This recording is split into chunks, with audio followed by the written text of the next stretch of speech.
Olá, boa noite a todos e a todos, né? Estamos aqui com o Alexandre Araújo e também com a Joana Dark Salgado, a irmã do Formiga, nosso companheiro aí do TAG, e vamos bater um papo super interessante sobre a questão de drogadição, né? A questão da dependência química, né? Vários aspectos. Inclusive, a gente estava discutindo bastante essa semana na Comissão de Direitos Humanos a discussão sobre políticas públicas para as pessoas em situação de rua e tem essa interface também com a questão da dependência do álcool e drogas e que a gente percebeu que geralmente essas pessoas acabam tendo essa dependência do álcool e da droga depois que elas vão para a rua. Elas geralmente não estão com essas dependências para depois irem para a rua, né? Sim. Então vou deixar um primeiro momento para para a Joana e para o Alexandre darem um olá aí a todas e todos, mas já começando também já com uma pergunta, se eles já quiserem depois aí de dar um salve para todo mundo, responder essa pergunta, né? Hoje, né, o preconceito que a sociedade às vezes tem atrapalha a recuperação das pessoas com dependência química, né? Desde várias questões, não só a recuperação, mas também, né, às vezes um emprego, algumas questões assim. Como que vocês veem isso, né? Então pode dar um olá, se quiser se apresentar também um pouco melhor, né? Fiquem à vontade e aí se você já querer entrar no assunto para responder essa primeira pergunta, tá bem? Joana. Obrigada, boa noite.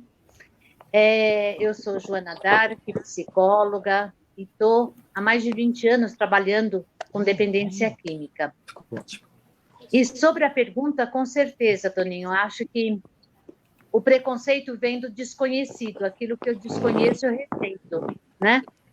Não é só a dependência química, se a gente pensar o negro, o índio, o gay, todos eles sofrem de alguma forma com preconceito, contra estigma, porque as pessoas não sabem lidar com o diferente. Então, o que eu gostaria de levar as pessoas a refletirem é isso. O quanto é mais fácil rejeitar do que buscar entender aquilo que eu desconheço, né? Bom, uma boa tarde a todos. Eu sou Alexandre Araújo, estou em recuperação a longo prazo. Eu estou há 30 anos já que eu não faço uso de álcool e drogas e hoje eu sou presidente fundador de uma associação chamada Faces e Vozes da Recuperação, porque a nossa missão é dar um rosto e uma voz às pessoas que estão em recuperação. Nós queremos, na verdade, fazer parte da discussão do problema, porque todo mundo fala sobre dependentes químicos, né? O poder público, a polícia, a justiça, os direitos humanos, e os dependentes continuam escondidos, né? Como se ser portador de uma doença já reconhecida desde a década de 70 fosse um crime. E hoje nós queremos fazer parte da solução do problema, porque nós enfrentamos uma grande dificuldade devido ao proibicionismo, em que todo o ônus do problema da droga sobrecai em cima do traficante, sobrecai em cima do dependente. Quando as pessoas olham para um dependente químico, elas olham para o dependente químico como ele se fosse o destruidor da família, aquele que desagrega a sociedade, aquele que prejudica as pessoas. Isso não é uma verdade. A recuperação está mais para o indivíduo assumir a vida de ser feliz do que propriamente parar de usar droga. E também nós não podemos esquecer uma coisa, a própria sociedade produz a dependência química, produz o dependente químico para depois rejeitar. O maior problema de dependência química hoje na nação brasileira é disponibilidade, preço baixo e fácil acesso.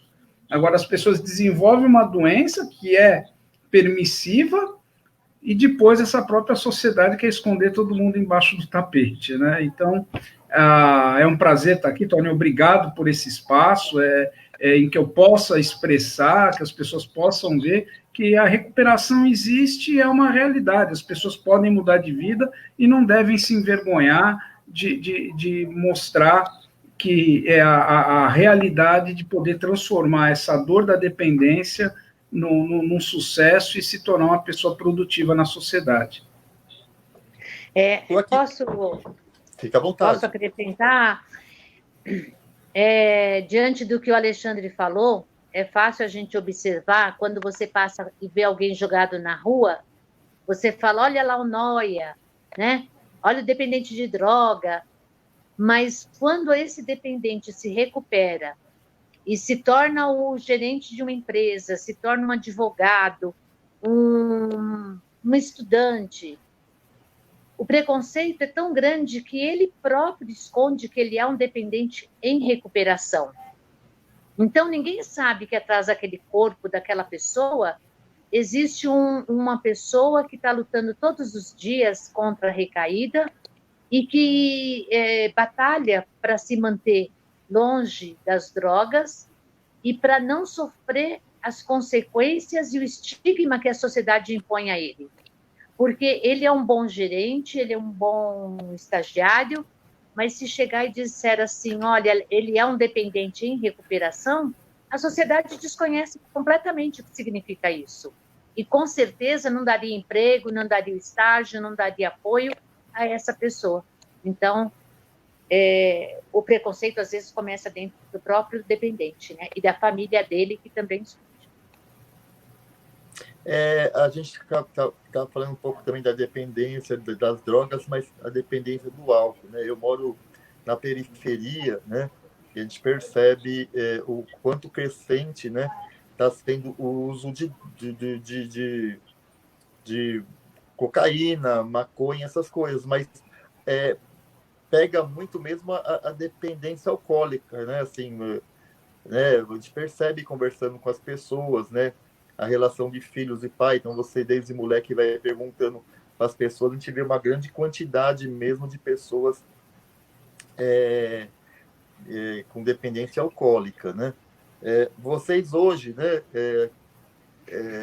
têm um pouco esses dados. Atualmente ainda a dependência alcoólica é muito maior do que a dependência química, por exemplo? Sim, nós temos em média de usuários de crack 0,06% da população. De maconha, em média, 3,4% da população. E de alcoolismo, 12,4% da população com diagnósticos, com critérios de diagnósticos da OMS para alcoolismo. E é um desastre retumbante, porque se nós pensarmos que um alcoólatra ele atinge 4 pessoas à sua volta, né, ou pai, mãe, filhos, ou empregador, sociedade em geral, a estatística, porque não se trata de uma doença contagiosa, mas contagiante. Então, a proporção desse problema é enorme, né? E se reflete na violência doméstica, se reflete na violência sexual, se reflete em acidentes automobilísticos, se reflete no uso de armas, enfim. E aí acontece um grande problema, Toninho, que é a cultura do álcool, né? Você vê que hoje, outro dia estava na Cracolândia, e as pessoas vão para a Cracolândia e olham aquilo lá como se estivesse olhando o inferno de Dante, assim, uma coisa assustadora, e um alcoólatra caído do lado, mas alcoólatra é alcoólatra. O feio é o usuário de crack, né? Mas todas essas dependências estão no mesmo pacote, sempre sim. Quando você fala do álcool, o álcool é um desastre retumbante na sociedade brasileira, e o corporativismo, o lobby das empresas do álcool é assustador, né? Se eu não me engano, eles ajudaram a eleger 160 deputados federais hoje lá no Congresso para justamente criar uma blindagem para medidas que possam colocar limites no uso do álcool, né? Nós precisamos urgentemente hoje de uma regulamentação no uso de álcool. O Brasil, recentemente, uma colega da Unifesp participou de uma reunião da OPAS no México, e o Brasil passou maior vergonha. O Brasil foi ridicularizado de como se vende álcool em posto de gasolina, como criança tem acesso à bebida, enfim. Então, hoje, o uso do álcool é um problema de saúde pública do Brasil. Nós precisamos urgentemente regulamentar. Isso é uma das propostas. Nos Estados Unidos, muitas pessoas em recuperação hoje, alcoólatras em recuperação, hoje fazem campanha para limitar, por exemplo, a propaganda de álcool, né? Que é absurda a disponibilidade, principalmente aqui no nosso país, né? Qualquer criança com 10, 15 reais entra num armazém, numa quitanda e sai com uma barrigudinha, né? Eu sempre falo assim, né, Joana, que eu acho que a consciência das coisas, né, a gente entender sobre o assunto, né, os malefícios e os benefícios que determinada droga pode trazer para o corpo humano, acaba, às vezes, fazendo a pessoa ou se usar de uma maneira mais consciente ou até, né, não usar mesmo porque ele consegue entender os malefícios, né? Eu até sou da educação, sou professor, né? Mas eu acho que a gente acaba discutindo muito pouco essas questões na educação, né? Como que vocês veem isso? Vocês veem, igual, por exemplo, de uma maneira mais proibitiva, por exemplo, né? Proibir de vender né? O álcool, por exemplo, né? A gente já sabe que os produtos químicos aí são proibidos, né? As drogas químicas, né? Mas também é proibido, mas acho que em qualquer esquina na periferia ali perto da minha casa você acaba tendo acesso, né? Então não é uma coisa também cultural, assim, no cultural de educação. Como que vocês veem isso, né?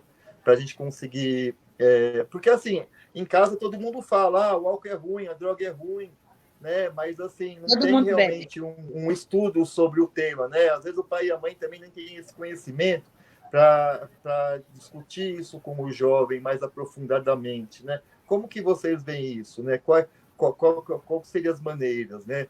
Proibir de vender também associado a uma educação? Como que vocês enxergam essa questão? Eu não acho que a proibição é o melhor caminho, né?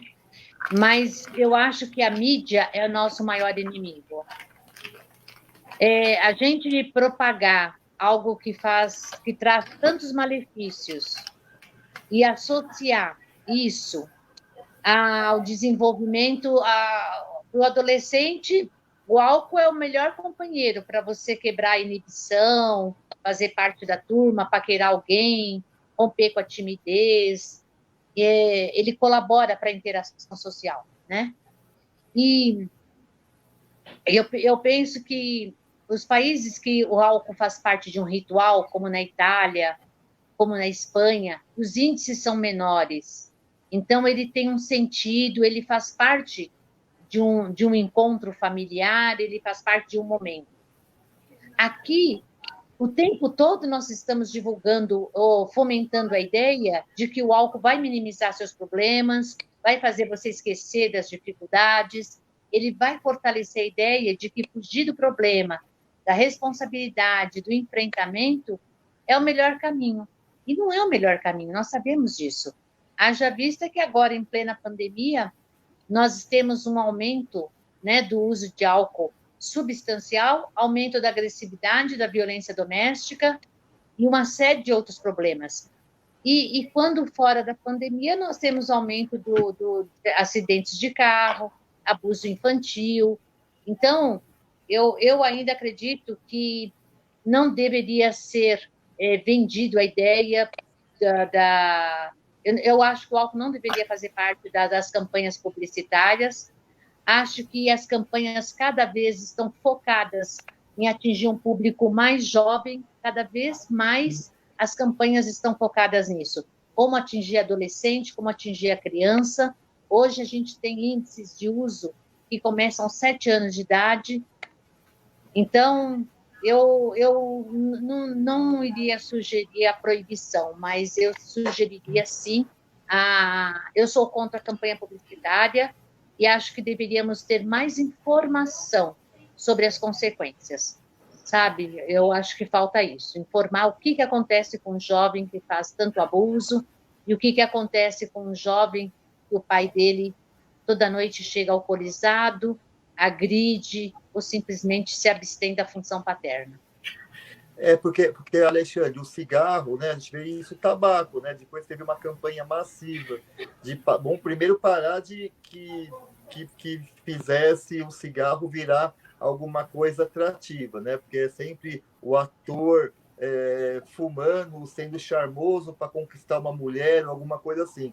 Ao contrário, começou a mostrar que o cigarro causa impotência, causa câncer, tentando conscientizar as pessoas. Isso a gente viu que teve uma queda, né, no consumo do tabaco.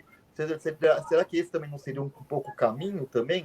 Não, né, seria sobre a questão do álcool e outras esse drogas? é o caminho, né? O advocacy, a gente usa esse termo, o advocacy, a defesa do tabagismo foi muito bem feito. O Brasil exportou esse trabalho, nós temos reduções significativas já no consumo do tabaco. Hoje, a pessoa que fuma, ela se sente incomodada, ao longo do tempo perdeu aquele glamour que a gente via nos anos 70, 80, 90, enfim, foi um trabalho muito bem feito, muito bem elaborado, mas houve um consenso mundial aí. Olha, as informações que eu tenho é que a indústria do álcool, eles morrem de medo de que aconteça com o álcool o que acontece com o tabaco. Mas eu queria chamar a atenção de um outro aspecto, vereador, que é o seguinte: hoje, infelizmente, a educação está acéfala, né? Há 2 anos nós não temos um Ministério da Educação acéfala, é um corpo sem cérebro. Infelizmente, nós estamos passando um processo anticivilizatório na educação. E isso é trágico, porque o que nós temos de informação técnica científica hoje da formação do cérebro é que o cérebro ele está em desenvolvimento desde o ventre materno até os 24 anos. Então, boa parte dessa fase a pessoa passa dentro da escola. A transformação da fase da infância para a adolescência é a fase onde existe uma poda cerebral, onde aquela criança que gostava de brincar de carrinho, gostava de ficar em casa com o cachorro, que era próxima do pai, da mãe, começa a ter aquelas transformações nas sinapses no cérebro e começa a olhar a casa do outro que é mais legal, meu pai é muito chato, sai daqui cachorro, que é a famosa aborrecência, né? E essa fase é muito complicada, a ingestão de álcool. Então, seria na escola que poderia se fazer uma grande campanha para que as famílias desenvolvessem uma política efetiva dentro de suas casas. Nós precisamos ter uma política. Olha, nessa casa não se faz uso de álcool, porque ao expor um cérebro novo pode se desenvolver uma doença chamada dependência química, que é uma doença que começa de forma benigna. Uma coisa é eu falar, professor Toninho, o senhor tem um diagnóstico, o senhor está com um HIV, professor Toninho, o senhor está com câncer. Agora, outra coisa é a pessoa tomar, um adolescente tomar uma caipirinha, tomar uma cerveja, ele se sente bem, eles têm prazer. Então, as dependências químicas, ao contrário do que é falado, que é um horror, quando o adolescente experimenta, não acontece isso. Então, o acesso ao álcool, essa disponibilidade, esse fácil acesso, é uma coisa absurda, né?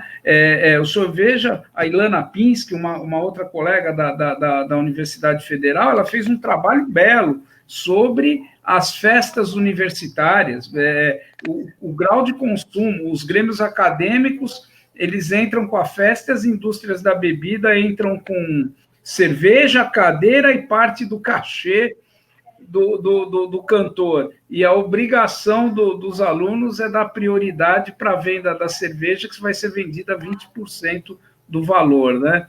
Então, realmente é um absurdo, e quem deveria ver isso não está vendo, a gente veio aí, é o que eu estou falando, né? Isso deveria ser uma estratégia que deveria vir de Brasília, mas que, infelizmente, como eu disse, nós estamos num processo anticivilizatório nessa questão, e a educação é uma das mais afetadas. Infelizmente, né? Eu me lembrei agora, ouvindo vocês falarem, há uns 10, 12 anos atrás, Toninho, teve um grande, não me lembro se foi um congresso, um grande seminário, acho que foi um seminário, para apresentar resultado de qual era a eficácia no trabalho dos alunos nas escolas públicas e privadas. Então, foram convidadas todas as escolas que ofereciam algum trabalho para falar de dependência química. E foi avaliado quem conseguiu reduzir com esse trabalho o índice de experimentação e abuso de álcool e outras drogas entre os alunos. E o que me chamou muita atenção naquela época foram que eu me lembro que tinha 2 escolas que uma foi o Colégio Bandeirantes, dado a sua quantidade enorme de recursos financeiros para investir, deram câmeras de última geração, deram tudo que era possível para os adolescentes criarem uma campanha dentro da escola. Mas escolas da extrema periferia de São Paulo conseguiram os mesmos índices usando os recursos que eles tinham dentro da escola. Então, usando de criatividade e tendo motivação para apresentar um espaço para se falar, e pessoas que conhecem, orientadas a ensinar esses alunos como abordar o assunto sem preconceito, com dados de realidade, contribuiu muito para os jovens entenderem o que o álcool e as outras drogas faziam e reduzir com isso o consumo entre eles. Então, o que falta na realidade é boa vontade. É isso sobre o ambiente escolar.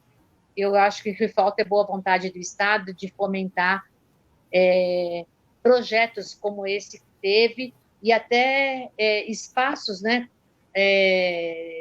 acadêmicos para discutir esses resultados. Infelizmente, não temos. Fica aqui.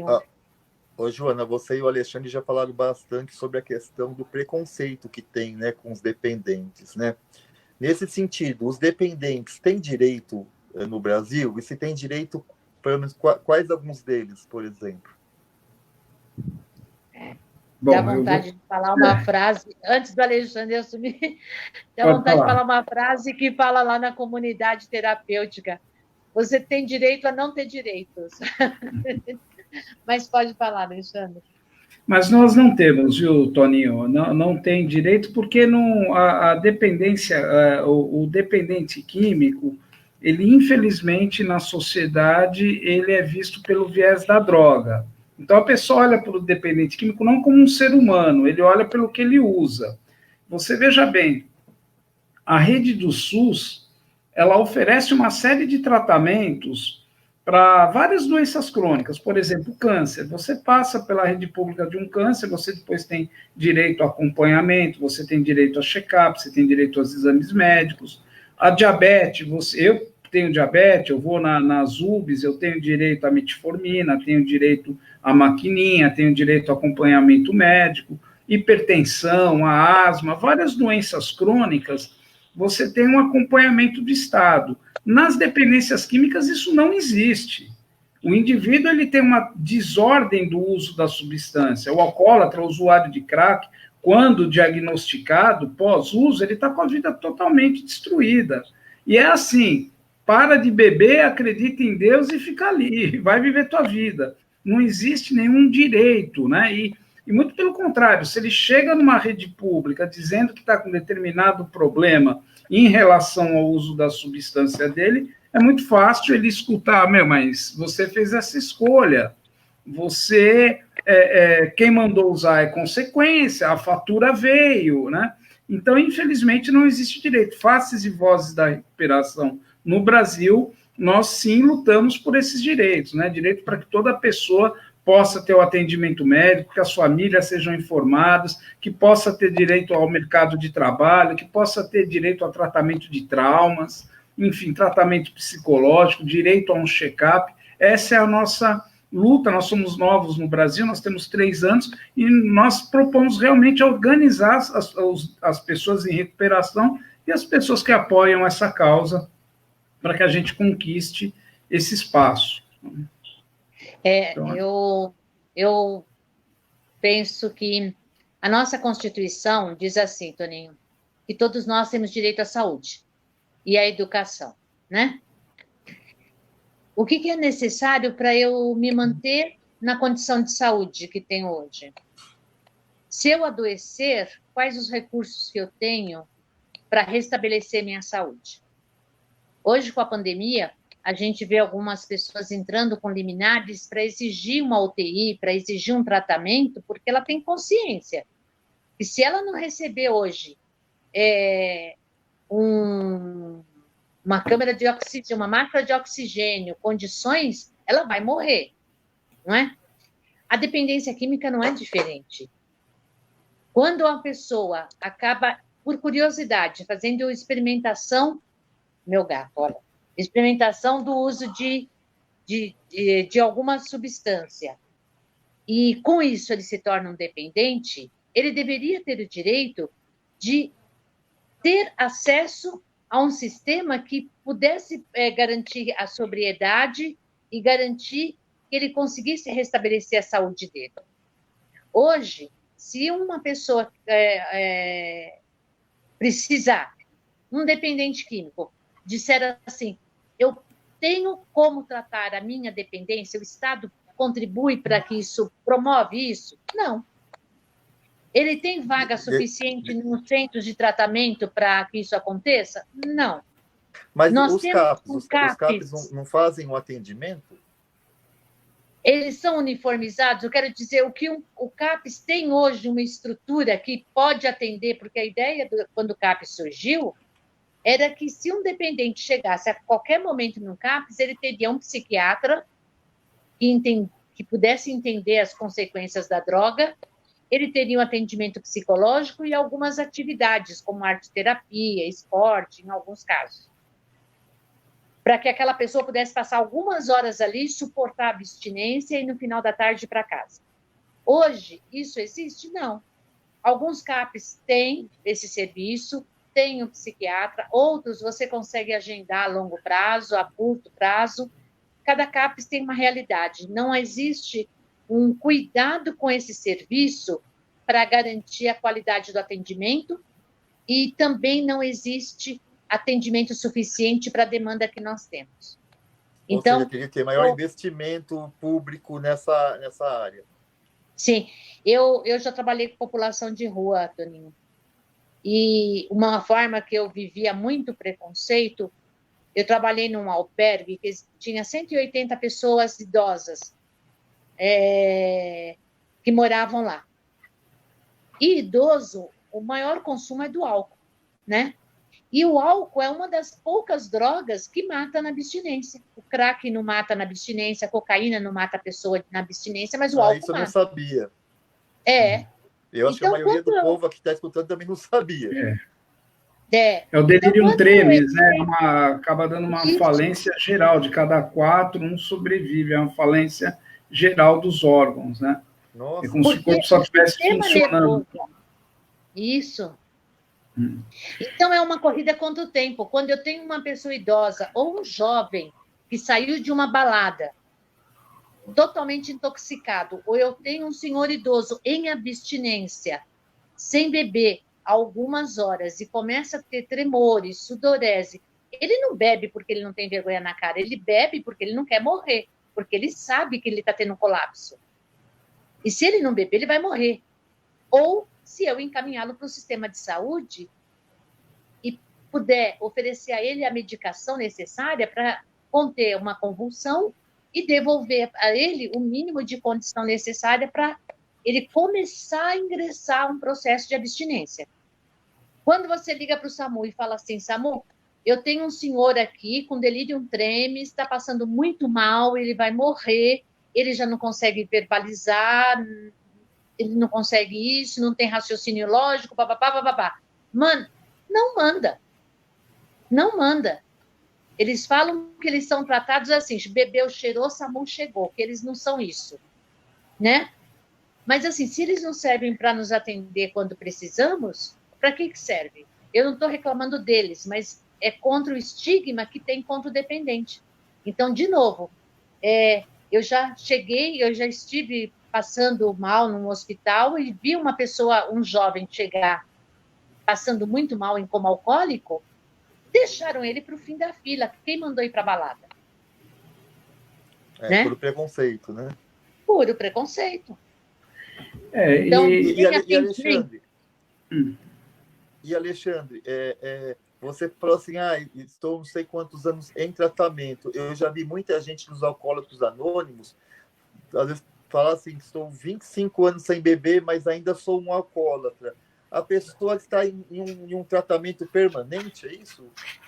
Porque, então, Toninho, é uma resposta um tanto quanto complexa, mas o que eu poderia dizer é que hoje a dependência química é definida pela Organização Mundial de Saúde, pelo Conselho Americano, pelo Instituto Nacional de Álcool e Drogas também dos Estados Unidos, pelo serviço SANRA de psiquiatria da Inglaterra como uma doença cerebral recidivante, né? Há uma adaptação, quando você ingere essas substâncias psicoativas, elas têm a capacidade de se adaptar no seu sistema cerebral, numa região que é de sobrevivência à vida.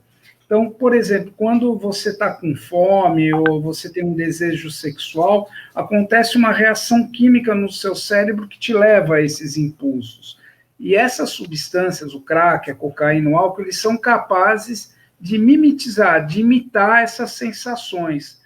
E como essas sensações são instintivas, essa sensação prazerosa das drogas, elas também ficam registradas nesse mesmo sistema. É um pouco complexo isso, mas eu diria assim, para quem sabe andar de bicicleta, dá para esquecer andar de bicicleta? Dá para desaprender a dirigir? Dá para desaprender a pentear o cabelo? Dá para desaprender a escovar os dentes? Não dá, a não ser que você tenha um traumatismo craniano ou morra. A dependência química mora na mesma região do cérebro. Uma vez que esse cérebro experimenta esse prazer, e aí novamente vem o perigo na adolescência, que é a fase de desenvolvimento de sensações, esse cérebro se torna um cérebro propício a desenvolver uma dependência química, é uma roleta russa. Alguns vão experimentar e parar, e outros vão experimentar e vão partir para um processo de evolução. Porque a dependência química ela se divide em 3 fases. É a fase do uso leve, o uso moderado e o uso severo. O uso leve seria o uso recreativo, que é aquilo que eu disse, começa de uma forma benigna. O uso moderado é quando já começa a ter problemas em casa, bate carro, problema de emprego, perde dinheiro. E o uso severo, quando a situação já se agravou, já se desnudou, todos sabem que a pessoa é dependente. E eu queria acrescentar essa questão do CAPES, porque o CAPES, ele é um prestador de serviço, mas ele é um prestador de serviço para essa fase do uso. Porque nós precisamos dividir o que é tratamento e o que é recuperação. Porque o que acontece hoje, Toninho? 90% das pessoas abandonam o tratamento. Então, se você pegar um grupo de 10, pôr em Alcoólicos Anônimos, você pega 10, põe em Narcóticos Anônimos, você pega em 10, põe na igreja, põe na psicanálise, na psicologia, tirou ele da clínica e pôs ali, em 9 meses, em 1 ano, 90 voltaram a usar. De 3 a 6 meses, 70 abandonaram o tratamento. E hoje, para o senhor ter uma ideia, o Estado de São Paulo disponibiliza 15 mil vagas para dependentes. Mas o que acontece? Essa estatística não muda. A pessoa interna, sai, volta para a Cracolândia. Interna, sai, volta para a Cracolândia. Então, muitas vezes, ali na própria Cracolândia, você vê pessoas que já passaram por 10 tratamentos, e tratamentos bons. Tratamentos com médico, com alimentação, em clínicas confiáveis. O que nós precisamos começar a pensar é em criar uma sociedade que acolha essa pessoa, poxa. Essa pessoa está destruída, essa pessoa está sem trabalho, essa pessoa muitas vezes está sem teto, essa pessoa está muitas vezes com traumas, essa pessoa não tem aonde dormir, e não é decorrência da dependência, a dependência só agravou a história dela. Então nós temos que aprender a recuperar o humano, porque foi o que fizeram comigo. Eu vim de uma família, na minha família era em 7, 5 foram dependentes, foi morrendo um, morrendo outro, morrendo. Quando chegou a minha vez, eu falei, não, vou me tratar. Fui me tratar, recuperei, fui estudar, fui viajar, conhecer, estudar dependência química em outros lugares, hoje ajudo pessoas, e como eu, existem centenas. Conheci a Joana, colega psicóloga, trabalhamos juntos, montamos movimentos. Então, nós precisamos hoje criar uma força e mostrar para essa sociedade que o segredo não está em parar de usar droga, o segredo está em valorizar a pessoa humana. Essa é a grande luta hoje nossa. Porque o que a droga faz no cérebro, no sistema nervoso, na sociedade, nós estamos cansados de saber. Agora, nós precisamos começar a aprender como transformar, desculpa, eu vou ser um pouco chulo agora, transformar as fezes em perfume, entendeu? Vamos pegar toda essa questão e transformar numa coisa boa. Eu estava vendo pesquisas, né, clínicas, né, que eles acabam ficando às vezes lá meses lá, e que naquele momento a pessoa se sente muito bem, mas quando ela sai da clínica, ela volta para a realidade dela, né? A realidade de vida dela. É disso que eu estou falando. Os problemas familiares, os vínculos familiares, estão com os mesmos amigos, ou a falta de desemprego, né? Se você não age, quer dizer, você tira ela de uma realidade e leva para um lugar totalmente fora da realidade dela, né? O tratamento com pessoas maravilhosas são bons, mas o problema é que depois você volta ela na mesma realidade. É disso que eu estou falando, Toninho. É disso que eu estou falando. Mas hoje nós temos... E aí eu estava vendo os recuperados, depois de tempos, é uma coisa mínima. Quer dizer, faz um investimento tão grande para depois não ter uma efetividade, né, de recuperação. Isso. Então, é isso, Tony. E aí, o que está funcionando que a gente tem percebido? Uma coisa muito parecida com o movimento LGBT, porque o que foi cunhado nos anos 80, foi cunhado uma frase que dizia, quando estourou, no final dos anos 80 para o 90, que estourou a questão do HIV, e era a peste gay, você deve lembrar muito bem, que falava, peste gay, os gays se organizaram e falaram, olha, o que está matando a gente não é o HIV, é nosso silêncio, porque aonde que eles iam, eles eram massacrados, eram discriminados, e eles se organizaram e montaram nesse movimento LGBT maravilhoso, um movimento de reconhecimento humano, retomar a dignidade, enfim, é isso que nós reivindicamos hoje com esse movimento Faces e Vozes. Nós, dependentes químicos, junto com as pessoas que apoiam, como o senhor, como a Joana, que está abrindo esse espaço, a Joana que me convidou, tal, para que a gente, juntos, possamos fazer um movimento de baixo para cima, de reconhecimento das pessoas em recuperação. Então, por exemplo, recentemente eu tive na Inglaterra. Poxa, o cara sai de uma internação na Inglaterra, os próprios dependentes já acolhem ele. Ele já tem uma residência que é mantida que o Estado dá o dinheiro, mas são dependentes em recuperação que cuidam. E esses dependentes em recuperação já fizeram um trabalho de conscientização do problema em todo o bairro, e no próprio bairro é recebida a mão de obra, já é feito um trabalho de reinserção dessa pessoa, então conseguiram subir os resultados de recuperação a longo prazo. A longo prazo, hoje você já vê muito mais pessoas entrando em recuperação. Então, deixou de ser um assunto só da justiça, só do serviço social, só da saúde, e os dependentes passaram a sentar na mesma mesa, de igual para igual, um conversando com o outro, que eu penso que esse seja o caminho, né? Nós precisamos tratar essas situações. Está vindo um monte de perguntinhas. E, Joana, e os dependentes? Né, você fala do preconceito. Os dependentes conseguem entender esse preconceito? As pessoas que estão vivendo isso, né, nesse estado de drogadição, eles conseguem entender que eles estão sofrendo preconceito? Conseguem. Tanto conseguem que eles acabam... É tão confuso, né, isso, Toninho? O preconceito existe. Quando o dependente começa a ter uma necessidade constante de usar cada vez mais, ele não pode chegar na família e falar, olha, eu estou sofrendo de uma doença. Primeiro porque muitas vezes ele também não sabe que está sofrendo, né? E eu estou perdendo o controle das minhas escolhas. O que ele faz? Ele começa a mentir, ele mente para a família, ele fala que vai num lugar e vai em outro, ele fala que vai fazer um uso com dinheiro e faz outro. Então, ele tem vergonha do que ele está fazendo. Quando evolui a doença, ele também se sente... Ele sofre retaliação, ele sofre o estigma, ele sofre das pessoas o maltratarem, ele perde a voz, ele perde a chance, o que ele diz não tem sentido, não tem valor, né?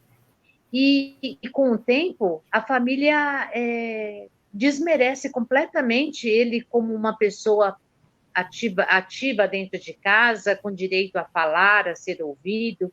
Ele perde tudo isso. Ele passa a ser tratado como um pano sujo que está ali incomodando. E, na verdade, eu sou terapeuta de familiares de dependentes desde o início da minha carreira. E cada vez mais a gente percebe que as famílias chegam desesperadas porque ele sabe que ali tem uma pessoa que não está bem, tem alguma coisa que não está funcionando direito. Essa pessoa começa a falhar com as suas obrigações, isso se torna um estorvo, mas a família também não sabe o que fazer, ela tem vergonha, então ela sofre, a própria família sente muita vergonha do que está acontecendo, então, porque as famílias de também tabela tem não ficam doentes. As famílias de tabela não ficam doentes também? Sim, né? E elas ficam... E aí, não sabendo lidar com tudo isso, também não é muito fácil, eu acho que para a família também, né? Lidar com uma situação que ela geralmente não sabe lidar. E eu acho que os problemas que o dependente acaba trazendo não só para ele, para toda a família. Então, acho que toda a família acaba criando uma situação que todos eles adoecem, não? Então, com graus diferentes, é claro, né? Tudo se deforma, né? Porque você vê que dentro da família, quando o dependente está num uso maciço, o que acontece? Ele não consegue cumprir as funções sociais dele, ele deixa de ser um pai participativo, ele deixa de ser um filho que contribui. Então, ele deixa de cumprir as obrigações e as funções dele dentro do sistema familiar. Alguém tenta substituir essa função. Então, vem o avô, que cuida do neto, vem a esposa, que paga as contas no lugar do marido. Só que a situação, ela não para por aí. Ela progride para pior, os danos são cada vez maiores, a pessoa acaba perdendo o controle da sua vida financeira, da sua vida pessoal, da sua vida profissional. Então, no final da história, você tem o quê? Você tem um dependente que precisa ser ajudado e que não sabe que ele sofre uma doença. Muitas vezes, ele acredita que ele é uma pessoa que não tem vergonha na cara, uma pessoa que não merece ser tratado com dignidade. Ele acaba fazendo parte desse estigma que tanto julga e condena. A família acha que existe um dependente dentro da casa dela porque ela falhou. Então, ela sente que ela falhou na educação e que ela é culpada. Por isso que ela assume a responsabilidade do outro. Quando chega até nós, o que acontece é, você tem uma esposa com depressão, uma mãe com úlcera, todo tipo de enfermidade começa a ser acometida essas pessoas, as crianças, porque o lar fica tudo disfuncional. Então, é fundamental. Tanto que os índices de recuperação aumentam muito quando você tem uma família em tratamento junto com o paciente. Em todo lugar que eu trabalho, o meu trabalho é focado na família, enquanto o do Alexandre é no paciente, né? Então, e assim, a família no final, Toninho, acaba sendo uma dança da morte, né? Se deixar, essa família implode, eles vão dançar o cisne negro, vão morrer, vão se sucumbir. E é interessante, eu estava vendo aqui, o ouvinte falou do grupo de Al-Anon, a Rose, né? Que está acompanhando. Os grupos anônimos são maravilhosos, né? Uma rede gratuita de AA, DNA, Al-Anon, Naranon, que oferece orientação, e são orientações vividas com sangue, suor e lágrima, casos que deram certo, funcionam. Então, é ótimo. Se alguém que estiver ouvindo tem esse programa, liga lá, 011-3315-9333, repetindo, 3315-9333, é o telefone dos Alcoólicos Anônimos e já está muito bem encaminhado. Agora, eu queria só acrescentar no que a Joana falou sobre o preconceito sobre o dependente químico. A psicologia explica isso. De tanto uma pessoa ser submetida a preconceito, ela interioriza isso para ela. Então, o próprio dependente ele já se vê como um loser, como um fracassado. Em 90, eu montei uma casa moradia, foi uma experiência, hoje tem bastante, mas na época, em 90, não tinha. Eu montei no bairro do Cambuci uma moradia justamente para isso, para quando a pessoa saísse, tivesse um lugar para ir. Foi duro eu manter aquilo, porque eu vivia de doações, aí um dia a polícia me liga de madrugada, eu chego lá, um cara que eu já tinha colocado a dentadura nele, tinha ajudado a comprar um terno, tinha ajudado ele a montar o currículo, saindo com a televisão na cabeça, né? Eu peguei e falei assim, poxa, Marco, mas por que que você está fazendo isso? Porque eu arrumo outra, a casa vem, entra e sai. Ele olha e fala para mim, eu sou doente, né? Eu sou adicto, né? Adicto faz isso. Então, essa cultura de preconceito, essa cultura de que a droga destrói, que a droga destrói famílias, que a droga mata, que a droga é responsável pela corrupção, que a droga desajusta lares, desajusta sociedades, ela não pega no traficante. O traficante está no iate, o traficante está andando de avião, o traficante está ocupando cargo público, isso aí onera é o dependente químico, está em Brasília, entendeu?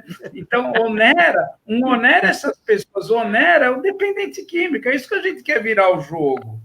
A gente quer virar, porque tudo que é de ruim, essa campanha que foi feita contra as drogas, não sobrou para o grande traficante, sobrou para quem usa, né?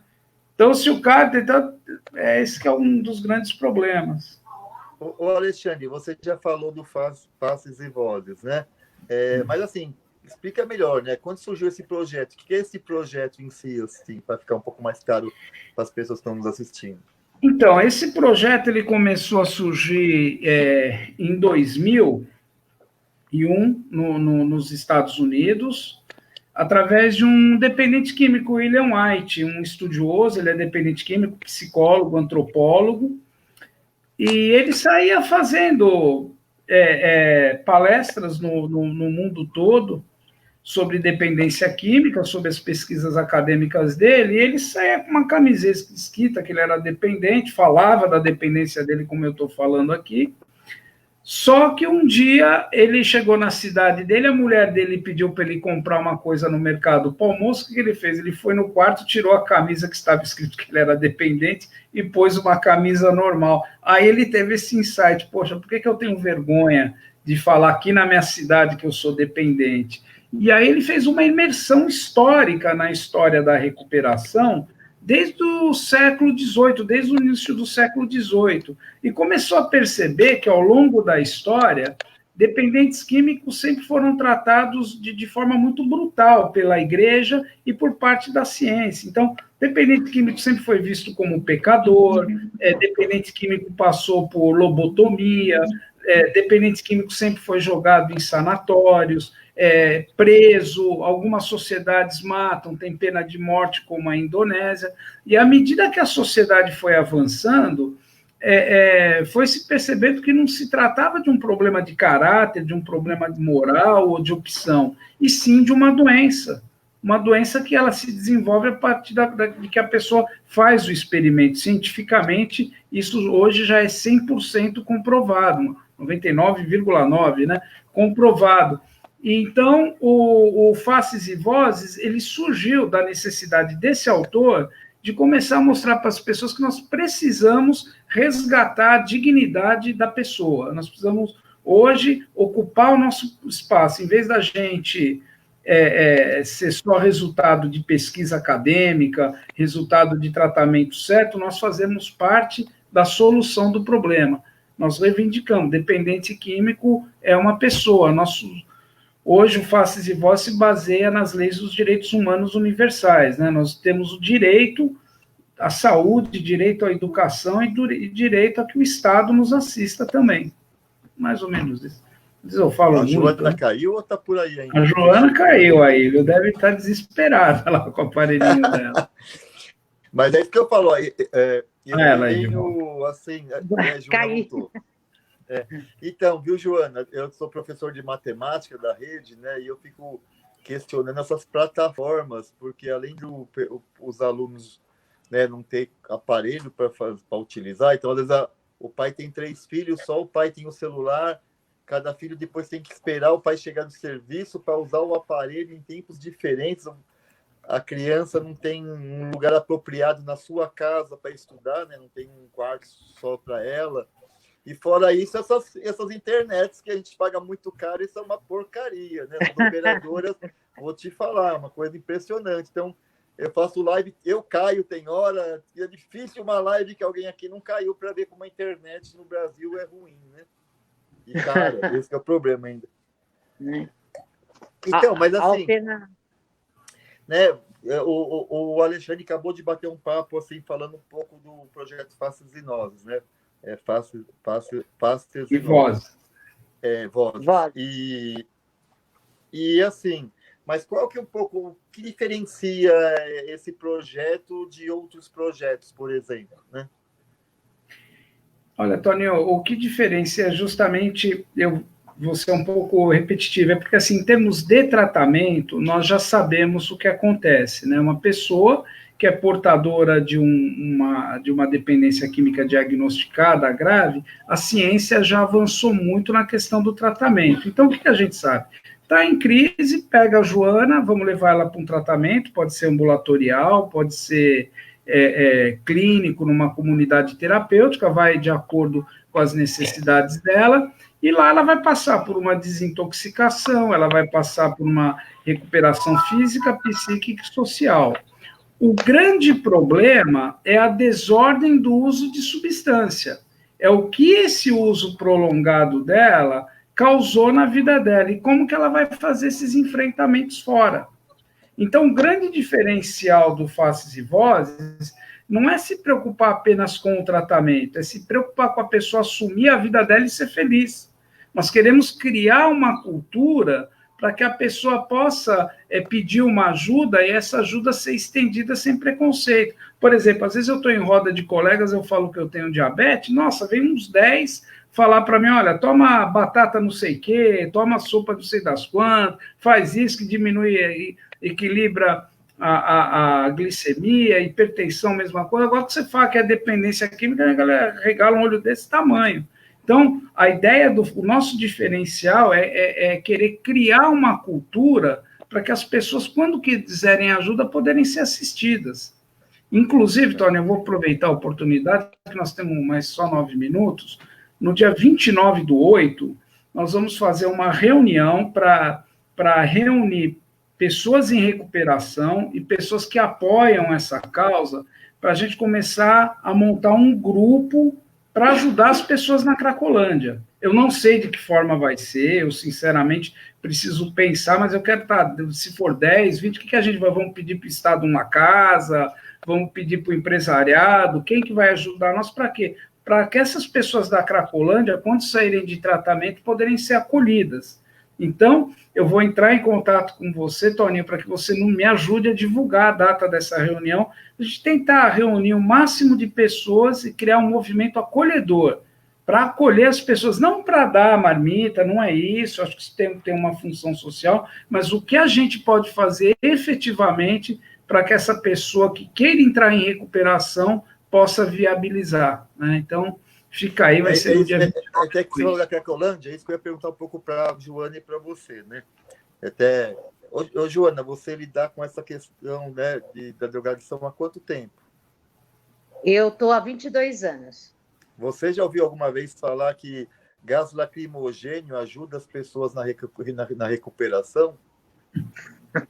Inalar gás só se for para recuperar a função motora de sair correndo, Toninho. Não, estou falando porque o Alexandre acabou de falar da Cracolândia, né? Eu estava na Cracolândia quando começou, na época que o Dória era prefeito, eu trabalhei lá. Aí bomba para tudo que é lugar, espalhou todo mundo, né? E eu trabalhei falar lá. Assim, é uma coisa que os especialistas têm muita dificuldade, né, de trabalhar pessoas que estão em estado de drogadição, tanto na rua como, sei lá, né, internado, ou, sei lá, na Fundação Casas Adolescentes, ou em algum outro lugar, né? Ou na prisão. Vocês têm discussão sobre esses aspectos, de trabalhar essa questão da drogadição com essas pessoas que estão mais vulneráveis, né, que estão na rua ou estão presas? Vocês têm... Essa é a ideia. E eu vou te falar uma coisa, viu, Toninho? Os projetos que eu tenho visto ao redor de algumas viagens, alguns estudos, é muito mais barato para o Estado utilizar uma mão de obra como a minha e de tantos outros que estão em recuperação para fazer essas abordagens. É muito mais barato porque você não precisa ter parada cardíaca para tratar uma pessoa com problema cardíaco, mas eu posso garantir para você que a empatia de um dependente químico com outro é muito maior. Então, isso já é provado, que o trabalho de pares ajuda a mãe, o pai, o profissional que trabalha com essa área, conhece essa linguagem. O que nós precisamos é organizar essa mão de obra e efetivar ela como políticas públicas. Esse é o papel. É interessante que você acabe reinserindo a pessoa até no mercado de trabalho também. Essa é a ideia. Perspectiva para a pessoa, né? Que dá dignidade, devolve para ela a dignidade. Isso já é muito fácil de encontrar isso em números academicamente, né? Que o que mantém uma pessoa em recuperação é ela saber para onde ela quer ir. Porque quando você não tem para onde ir, qualquer lugar serve. A Cracolândia, o Viaduto do Chá, Amaral Gurgel. Agora, se ela sabe para onde ir, fica muito mais fácil. E se ela tiver um trabalho, um apoio médico, uma moradia, ela não vai querer abrir mão da dignidade que ela está retomando para voltar para a rua. E mesmo que volte, nós podemos ir lá, pegar ela de novo e ajudar ela a retomar a vida dela, porque o que ela aprendeu de bom, ela não esquece. Ela pode retomar, como qualquer doença crônica, recaídas são possíveis, né? Então, é um trabalho que precisa ser feito. Vocês têm uma página no Facebook, estou vendo aqui que a Regina está postando aqui para as pessoas conhecerem o projeto. Isso. Então, é isso que eu ia perguntar. Então, se as pessoas querem conhecer o projeto, só pelo Facebook, tem algum outro canal? Como que nós estamos reformulando o nosso site. Hoje eu pedi para dar uma mexida nele, nós vamos pôr um blog, eu vou te convidar para escrever no nosso blog, mandar a sua audiência também, a escrever para nós, participar, porque eu estou remodelando ele para nós fazermos essa reunião no dia 29, viu, Tony? Talvez eu bata até na sua porta, que se tiver mais de 50 pessoas, eu vou pedir um auditório. Aí você vê se me ajuda. Com certeza, a gente está disposto a ser parceiro e ajudar aí que vocês tiverem auditório. Bom, vamos para o último lembrando bloco. Que a nossa fundação foi na LESP, né? O dia da nossa fundação foi assinado na LESP, lembra, Alexandre? Lembro. Que legal. Então, vamos para o último bloco. O último bloco é bem solto mesmo, né? Tem alguma coisa assim que vocês acham importante, que eu deixei de perguntar, alguma mensagem que vocês queiram mandar, né? E aproveitando, já se despedindo das pessoas, né? Então, fiquem muito à vontade de falar coisas que vocês acham. O Toninho não me perguntou isso. Né? Que era importante. Foi muito bom. Eu novamente, como eu disse, eu sou uma pessoa em recuperação, agradeço a oportunidade desse espaço, não sabe o quanto é importante, mesmo hoje com toda essa febre da internet, dos ao vivos, mas um espaço como você abre hoje, como uma pessoa pública, para nós é muito importante. Esperamos fazermos trabalho juntos, ter você ao nosso lado, aproveitando as pessoas em recuperação. Vai ser um prazer a gente juntos poder começar a criar essa cultura, porque esse é o caminho que está indo, é o caminho que o mundo está, é o processo civilizatório de respeito às pessoas que são portadoras dessa doença. Eu queria agradecer a você e a todos que nos ouviram, tá? É isso. Eu agradeço também, e o que eu gostaria de dizer, assim, que para você que é familiar como eu, né, que tem uma pessoa, tem um dependente na família, não desista. A dependência química é muito complexa. Às vezes não é numa internação, às vezes não é na primeira nem na segunda, às vezes não é de determinada forma, mas ela é real. A recuperação é possível, é real, e o dependente precisa de apoio, precisa de carinho e precisa de limites, para que ele encontre um caminho. Se você não colocar limite e ficar tentando dar para ele tudo que ele não consegue obter, ele nunca vai pedir ajuda. Então, você não pode ser conivente com a doença, porque, infelizmente, eu vejo meus pacientes, cada vez que recai, volta numa situação pior, com mais doenças, com mais problemas. Então, a gente pode dar apoio, sem ser uma pessoa que facilita o uso, mas não desiste, não acho que é a rua que vai te ajudar, não é a rua que vai ajudar aquela pessoa, e não tenha vergonha, o preconceito atrapalha. Não tenha vergonha de procurar uma sala de Naranon. Para o dependente, nós temos os Narcóticos Anônimos, Alcoólicos Anônimos, e para o familiar tem o Amor Exigente, Codependentes Anônimos, que é coda.org, e o Alanon e Naranon. Então, enfim, temos recursos, vamos procurar ajuda, não vamos desistir, e o que precisar, eu estou à disposição. Foi um prazer estar aqui com vocês essa noite. Bom, queria agradecer bastante mesmo o Alexandre aqui e a Joana, né, de estarem aqui contribuindo com o tempo deles para esclarecer muitas coisas, né? A gente acaba, eu falo assim, a gente acaba indo no raso, no senso comum, né? A gente acaba discutindo coisas sem, às vezes, um conhecimento apropriado, trazendo pessoas que discutem bastante o tema, a gente sempre acaba crescendo. Eu tenho certeza que muita gente aí que está assistindo aqui a nossa live acabou compreendendo um pouco melhor determinadas questões. O Alexandre e a Joana foram fundamentais para isso. Queria agradecer bastante vocês dois e podem contar aí com o nosso mandato aí no projeto, no que a gente puder estar junto, né, colaborando, né, que eu acho que é muito importante, inclusive porque eu acho que as pessoas não sofrem, não é que vocês falaram, né, não é só questão do preconceito, né, a falta de política pública e talvez a falta de prioridade da própria sociedade de exigir dos governantes, né, as pessoas, eu acho que só percebem isso quando acontece na sua família, a pessoa trata uma coisa como uma coisa feia, né, que o vizinho não pode saber, uma coisa que tem que se esconder, né, e não, tem que se conversar sobre isso, porque tem muitas famílias, né, sofrendo por conta dessas questões. Eu acho que a gente tem que conversar bastante e exigir dos governos políticas públicas e investimento para isso, né? Então, vocês estão de parabéns aí, contem com a gente, tá bom? Tá bom, um abraço, Toninho. Agradeço, e um abraço para o nosso operador aí, o Zumaide, viu? Obrigado, que funcionou direitinho. Sem ele não seria possível. Bom, então, obrigado, Alexandre. Obrigado, Joana. Tchau. Formiga, não sabia que você tinha uma irmã assim tão especial, viu? Você não é, mas a Joana é, tá bom? Tá bom, obrigada, Formiga. Um abraço para você também. Abraço. Tchau. Tchau.